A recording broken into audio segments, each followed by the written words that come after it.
ആഷിക്ക് വളരെ സങ്കടകരമായ ഒരു വാർത്തയാണ് കണ്ണൂർ എന്ന് വരുന്നത്. അഞ്ചരക്കണ്ടിയിൽ ഒരു വിദ്യാർത്ഥി ആത്മഹത്യ ചെയ്തിരിക്കുന്നു. ഒരുപാട് സ്വപ്നങ്ങളുമായി കുടുംബം രക്ഷിക്കുവാനായിട്ട് പോയ ഒരു പെയിന്റിംഗ് തൊഴിലാളിയുടെ മകൻ, ഒരു മിടുക്കനായ വിദ്യാർത്ഥി, മെറിറ്റിൽ കോളേജിൽ ജോയിൻ ചെയ്ത ഒരു വിദ്യാർത്ഥി ആത്മഹത്യ ചെയ്തു എന്നുള്ള വാർത്തയാണ് പുറത്തു വരുന്നത്. ശരിക്കും ഇന്നും എന്തൊക്കെയോ അനാചാരങ്ങളോ അല്ലെങ്കിൽ സാധാരണക്കാരുടെ മക്കൾക്ക് പഠിക്കുവാനായിട്ട് കോളേജിൽ അവസരങ്ങൾ കുറവാണെന്ന് ഞാൻ പറഞ്ഞാൽ എന്താണ് ആഷിക്കിൻ്റെ അഭിപ്രായം? ചേട്ടാ ശരിയാണ്. ഒരു നീറ്റ് എക്സാം ക്രാക്ക് ചെയ്ത് ആ ഒരു മെറിറ്റിൽ സീറ്റ് വാങ്ങണമെങ്കിൽ അത് ചില്ലറ പാടല്ല. അതിനു വേണ്ടി ആ ഒരു അംബീഷൻ മനസ്സിലിട്ട് ഒരുപാട് ഹാർഡ് വർക്ക് ചെയ്തെങ്കിൽ ആ ഒരു റിസൾട്ടിന് ശേഷമായിരിക്കാം ആ ഒരു പയ്യൻ കോളേജിലേക്ക് എത്തിയത്. ഒരുപാട് പ്രതീക്ഷയോടെ ആയിരിക്കും ആ കോളേജിൻ്റെ വരാന്തയിലൂടെ ആ പയ്യൻ നടന്നു കയറിയത്. പക്ഷേ ആ പയ്യനെ കാത്ത് ഒരുപാട് എന്താ പറയുക, റാഗിങ് അല്ലെങ്കിൽ അതുപോലെയുള്ള സീനിയർ വിദ്യാർത്ഥികളുടെ ഉപദ്രവം, അല്ലെങ്കിൽ അധ്യാപകരുടെ ഒരു സ്ട്രെസ് കാര്യങ്ങളും എല്ലാം ഉണ്ടാവും. അതുകൊണ്ടായിരിക്കാം. ഇപ്പം നമുക്ക് പുറത്തു വരുന്ന വിവരങ്ങൾ അനുസരിച്ചിട്ട് ഈ കുട്ടിയെ അവിടുത്തെ HOD റാം എന്ന് പറയുന്ന അവിടുത്തെ HOD ജാതി പറഞ്ഞ് അധിക്ഷേപിച്ചിരുന്നു. അതുപോലെ തന്നെ എന്താ പറയുന്നത്, പുഴുത്ത പട്ടി എന്ന് വിളിച്ച് അപമാനിച്ചിരുന്നു. ഇതൊക്കെ മാനസികമായിട്ട്, ഒന്നാമത്തെ കാര്യം ഇത് എന്താ പറയുന്നത്, 1980കളോ അല്ലെങ്കിൽ 1970കളോ 60കളോ ഒന്നും അല്ല ചേട്ടാ, 2026 ഈ 2026 ഇത്തരത്തിലുള്ള കാര്യങ്ങൾ നടക്കുന്നുണ്ടെങ്കിൽ ശരിക്കും പറഞ്ഞു കഴിഞ്ഞാൽ ഇത് കണ്ണൂരാണ് നടക്കുന്നത്. കണ്ണൂർ എന്ന് പറയുന്നത് ശരിക്കും പറഞ്ഞു കഴിഞ്ഞാൽ തനിമയുടെ ഒരു നാടാണ്. കേരള തനിമയുടെ നാടാണ് ശരിക്കും പറഞ്ഞാൽ കണ്ണൂർ. തെയ്യത്തിന്റെ നാടാണ്. കേരളത്തിലെ കമ്മ്യൂണിസ്റ്റ് പ്രസ്ഥാനത്തിന്റെ വേരുകൾ.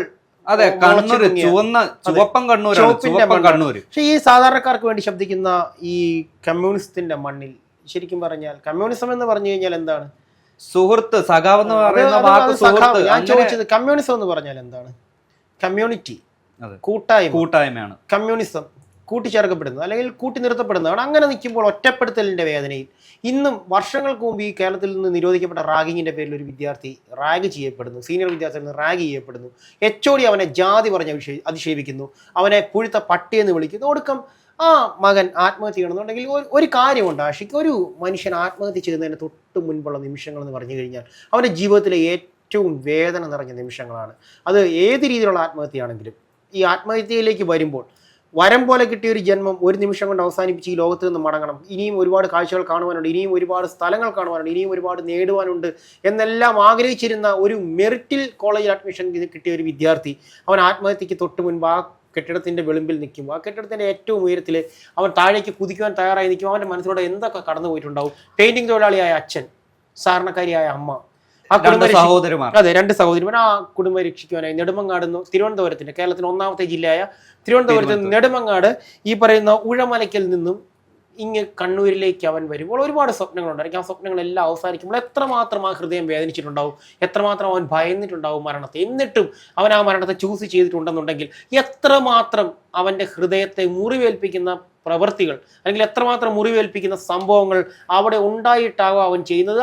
ഇപ്പോഴും ഇവിടുത്തെ രാഷ്ട്രീയ കേരളം അല്ലെങ്കിൽ ഇവിടുത്തെ രാഷ്ട്രീയക്കാർ അല്ലെങ്കിൽ ഇവിടുത്തെ എന്താ പറയുക ഇവിടുത്തെ വിദ്യാർത്ഥി പ്രസ്ഥാനങ്ങൾ ഇതിനെതിരെ ഒരു കൈവിരൽ പോലും അനക്കാതെ, ഒരു ചൂണ്ടുവിരൽ പോലും ഉയർത്താതെ ഇതിനെയെല്ലാം സഹിച്ചു നിൽക്കുന്നത് ശരിക്കും പറഞ്ഞാൽ ഒരു സാധാരണക്കാരനായ വിദ്യാർത്ഥിക്ക് ലഭിക്കേണ്ട നീതി നിഷേധിക്കപ്പെടുകയല്ല ഇവിടെ ചെയ്യുന്നത്. അല്ലെന്ന് പറഞ്ഞാൽ അത് അങ്ങനെ അല്ല എന്ന് സ്ഥാപിക്കാനായിട്ട് എന്തെങ്കിലും ഒന്ന് ഈ പറയുന്ന ആഷിക്കിന് പറയാൻ?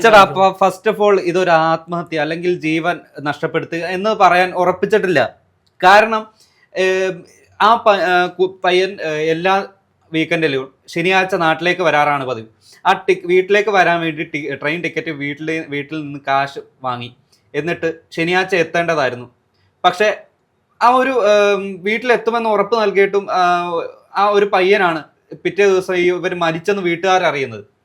എന്തുറപ്പാണ് ഇത്? ആ ഒരു പയ്യൻ ജീവൻ ഒടുക്കിയതാണെന്ന് എന്താണ് ഉറപ്പ്? ഒരു കൊലപാതകത്തിന് സാധ്യതകളൊന്നും ഇവിടെ ഇല്ല. പക്ഷേ നമ്മൾ ഇതിനെ ഒരു വഴിതിരിച്ചു വിട്ട് ഇതിനെ ഒരു കൊലപാതകം വന്ന് സ്ഥാപിക്കേണ്ട ആവശ്യമൊന്നും ഇല്ല.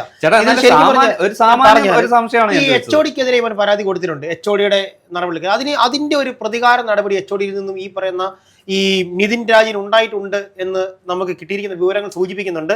അതുപോലെ തന്നെ കോളേജിലെ വിദ്യാർത്ഥികൾ ഇവനെ റാഗ് ചെയ്തിരുന്നു എന്ന് വീട്ടിൽ പറഞ്ഞിട്ടുണ്ട്. ഇവനെ പിടിച്ചു നിൽക്കാൻ പറ്റുന്നില്ല എന്ന് വീട്ടിൽ പറഞ്ഞിട്ടുണ്ട്. എന്താണെങ്കിലും ഈ നിതിൻ ആത്മഹത്യ ചെയ്യുമ്പോൾ നമ്മുടെ ഒരു വാർത്ത അല്ലെങ്കിൽ നമ്മൾ നടത്തുന്ന ഒരു ഡിബേറ്റ് അതിനെ ഒരു കൊലപാതകം സ്ഥാപിച്ച് നടക്കാത്തൊരു കാര്യത്തെ ഉണ്ടെന്ന് പറയണ്ട. ഇവിടെ പോലീസുണ്ട്, ഇവിടെ നിയമങ്ങളുണ്ട്, അവർ കണ്ടുപിടിക്കേണ്ട കാര്യങ്ങൾ ഇതൊക്കെ. പക്ഷേ എന്താണെങ്കിലും ഇത് വളരെ ചിന്തിക്കേണ്ട ഒരു കാര്യമാണ്. കാരണം ആരാണെങ്കിലും സ്വന്തം മക്കളെന്ന് പറയുന്നത് ഓരോ മാതാപിതാക്കളുടെയും സ്വപ്നങ്ങളാണ്, അവരുടെ ഭാവിയുടെ സമ്പാദ്യമാണ്. അതെ, അവരെ മരണത്തിലേക്ക് തള്ളിവിടുമ്പോൾ ഒന്ന് പ്രതികരിക്കാൻ പോലും, അത് ഇതൊരു സാധാരണക്കാരായതുകൊണ്ട് അവർക്ക് പ്രതികരിക്കാൻ പറ്റുന്നില്ല എന്നുള്ളതാണ് ഒന്നാമത്തെ കാര്യം. അവർക്ക് പണത്തിന്റെ പിൻബലമില്ല, അധികാരത്തിന്റെ പിൻകരുത്തില്ല, അവർക്ക് ആകെ ഉള്ളതെന്ന് പറയുന്നത് അന്നന്നത്തെ അന്നത്തിന് വേണ്ടി കഷ്ടപ്പെടുന്ന ഒരു മനുഷ്യൻ. പെയിന്റിന്റെ മൂക്കിലേക്ക് കുത്തിക്കയറുന്ന ഗന്ധത്തിനിടയിലും അയാൾ ഒരു നിമിഷം പോലും ഒരുപക്ഷെ വിശ്രമിച്ചിട്ടുണ്ടാവില്ല. സ്വന്തം മകനെ ഒന്ന് പഠിപ്പിച്ച് അവനൊരു ജോലി മേടിച്ച് കൊടുത്തു കഴിഞ്ഞാൽ എനിക്ക് വിശ്രമിക്കാമല്ലോ എന്നുള്ള സ്വപ്നങ്ങൾ അയാൾക്ക് ഉണ്ടായിരുന്നിരിക്കും. ആ സഹോദരിമാർക്ക് എൻ്റെ സഹോദരൻ പഠിച്ചു വന്നു കഴിഞ്ഞാൽ ഞങ്ങൾക്കും ഒരു നല്ല ഭാവി കിട്ടുമല്ലോ എന്നുള്ള വിശ്വാസം ഉണ്ടായിരുന്നിരിക്കാം. ആ അമ്മയ്ക്ക് അവൻ ഏക മകനാണ്, ഒരുപാട് സങ്കല്പങ്ങൾ ഉണ്ടായിരുന്നിരിക്കും. എല്ലാം ഒരു നിമിഷം കൊണ്ട് ആ കെട്ടിടത്തിന്റെ മുകളിൽ നിന്നും താഴെ തറയിലേക്ക് വീണ് ഉടയുന്ന അവസ്ഥ എന്ന് പറഞ്ഞാൽ എത്ര ക്രൂരമായ ഒരു അവസ്ഥയാണ്. അതെ, അത് ഒട്ടും പറ്റാത്ത ഒരു അവസ്ഥയായിരിക്കും. ഒരു കുടുംബത്തിന് അത്താണിയായ ഒരു മകൻ ആ സ്വന്തം ജീവൻ ഒഴിവാക്കുമ്പോൾ ആ ഒരു കുടുംബത്തിന് എന്തൊക്കെ ഒരു നഷ്ടം വരുമെന്ന് ആലോചനയിലുണ്ടാവും. ഒഴിവായി പോയിരിക്കുന്ന ഒരു നിതിൻ രാജ് മാത്രമല്ല ആഷിക്ക്, ഈ ഒരു സമയത്താണ് നമ്മുടെ പൂക്കോട് അറിയാമല്ലോ, പൂക്കോട് മറന്നിട്ടുണ്ടാവുമല്ലോ, സിദ്ധാർത്ഥനെ ആരും മറന്നിട്ടുണ്ടാവില്ല. അപ്പോ മുതല് പറയുന്ന റാഗിൻ മുക്തമായ ഒരു ക്യാമ്പസ് കേരളത്തിൽ ഉണ്ടാവുന്നു. പക്ഷെ എന്നിട്ടും 2026 ആയിട്ടും ഇതുവരെ ക്യാമ്പസ് ഉണ്ടായിട്ടില്ല എന്നുള്ള എന്റെ മറ്റൊരു ധാരണമാണ്. സിദ്ധാർത്ഥിനെ അക്ഷരം തെറ്റാതെ പറയാം അതൊരു കൊലപാതകമാണ്. പക്ഷെ ഇവിടെ എന്ന് പറഞ്ഞു കഴിഞ്ഞാൽ ഇതും ഒരു കൊലപാതകമാകുന്ന എങ്ങനെയെന്ന് ചോദിച്ചു കഴിഞ്ഞാൽ ചേട്ടാ, റാഗിംഗ് ആണ്, ആക്ഷേപമാണ്, വ്യക്തിയാക്ഷേപമാണ്, റാഗിംഗ് ആണ്. അപ്പൊ അതുകൊണ്ട് അവന്റെ പൂർണ്ണമായുള്ള ഒരു ഇതോടെയല്ല മാനസികാവസ്ഥ അവനെ തള്ളിവിടുകയായിരുന്നു. ഇവരുടെ റാഗിങ്ങും ആ ഒരു വ്യക്തി ആക്ഷേപമല്ല, കൊലപാതകമല്ലേ. ഒരു വ്യക്തിയെ ജീവിതത്തിൽ നിന്ന് മരണത്തിലേക്ക് തള്ളിവിടുന്ന ഒരു കൊലപാതകമാണ്. അതാണ് ഞാൻ തുടക്കത്തിൽ പറഞ്ഞത്. അവിടെയും ഒരു ചോദ്യം വരുന്നുണ്ട് ആഷിക്ക്. ഈ സിദ്ധാർത്ഥിന്റെ കൊലയാളികളിൽ എത്ര പേർ ശിക്ഷിക്കപ്പെട്ടു? സിദ്ധാർത്ഥിനെ ദിവസങ്ങളോളം ഒരു റൂമിനുള്ളിൽ അടച്ചിട്ട് ക്രൂരമായി മർദ്ദിച്ച് അവനെ അവൻ ആഹാരം പോലും നൽകാതെ അവനെ കൊണ്ട് അവന്റെ തന്നെ വിസർജ്യത്തെ ഭക്ഷിപ്പിച്ച് അവനെ മരണത്തിലേക്ക് തള്ളിവിട്ട ആ ക്രൂരന്മാരായ കൊലയാളികൾ എവിടെ? അവർക്ക് രാഷ്ട്രീയ പിൻബലം ഉണ്ടായിരുന്നു, അവർക്ക് SFIയുടെ പിൻബലം ഉണ്ടായിരുന്നു. അതുകൊണ്ട് തന്നെ അവരെ ആരും ശിക്ഷിക്കപ്പെട്ടിട്ടില്ല. ഈ സിദ്ധാർത്ഥൻ എന്ന് പറയുന്ന മനുഷ്യന്റെ ജസ്റ്റിസ് ഫോർ സിദ്ധാർത്ഥ് എന്ന് പറഞ്ഞ കുറെ ഹാഷ്ടാഗുകൾ സോഷ്യൽ മീഡിയകൾ നിറഞ്ഞു എന്നുള്ളതല്ലാതെ അതിൽ എത്ര കുറ്റവാളികൾ ശിക്ഷിക്കപ്പെട്ടു? ഇവിടെ ഇതാ ഇപ്പൊ കൊല്ലപ്പെട്ടിരിക്കുന്ന ഒരു ജിതിൻ രാജാണ്. ഇതിന് എത്ര നാൾ ആയുസ് ഉണ്ടാവും? ഈ പറഞ്ഞ HOD ശിക്ഷിക്കപ്പെടും? അയാൾക്ക് ഒരു രാഷ്ട്രീയ പിൻബലം ഉണ്ടെങ്കിൽ അയാൾ കാരണം ഈ നിതിൻ രാജിന്റെ പരാതി മുക്കാനാണ്, അല്ലെങ്കിൽ ആ ഒരു പരാതി ഒഴിവാക്കാനാണ് കോളേജ് മാനേജ്മെന്റ് ശ്രമിച്ചത്. ഇതിനെ ആരും മർദ്ദിച്ചിട്ടില്ല, അല്ലെങ്കിൽ ഇതിനെ ആരും ആക്ഷേപിച്ചിട്ടില്ല എന്നുള്ള ഒരു നിലപാടാണ് ഈ മാനേജ്മെന്റ് എടുത്തത്. അങ്ങനെ ഒരു മാനേജ്മെന്റ് ഉള്ളപ്പോ ഇവരെങ്ങനെ ശിക്ഷിക്കപ്പെടുന്നത്? ആഷിക്കെ, എന്താണെങ്കിലും നമ്മളിങ്ങനെ ഘോരഘോരം പ്രസംഗിച്ചതുകൊണ്ട് ഇവിടെ ഒരു മാറ്റങ്ങളും വരാൻ പോകുന്നില്ല.